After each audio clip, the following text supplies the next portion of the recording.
राउर दर्शन कइके रास्ता के सब भूख परेशानी दुख तकलीफ खत्म हो गइल बाबा। मन के मुराद पूरा हो गइल, राउर चरण छुए के मिल गइल। बाबा रउआ त अंतर्यामी है, सबके मन के बात जानतनी। दिल में बहुत आशा लेके एगो निहोरा करतनी बाबा, फिर से हमरा गंगा माई के ऐसने पवित्र कर दी जैसन हमनी के सुनले रहनी जा। आई आदमी के बस के बात नहीं खे बाबा, अब तो रउए कुछ करे के पड़ी।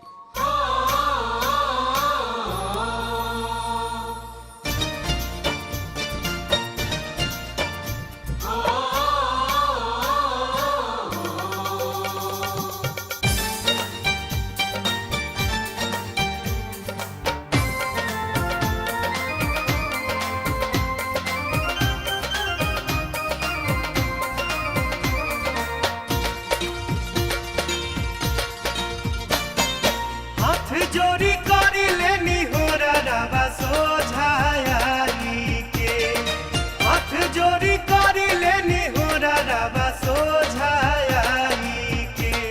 ए बाबा फिर से निर्मल कर हमरा गंगा माई के।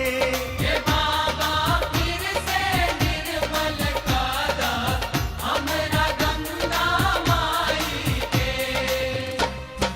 हाथ जोरी करी लेनी हो रवा सोझाई के, हाथ जोरी करी लेनी हो रवा सोझाई के। हे बाबा फिर से निर्मल कर हमरा गंगा माई के। ए बाबा फिर से निर्मल कर हमरा गंगा माई के।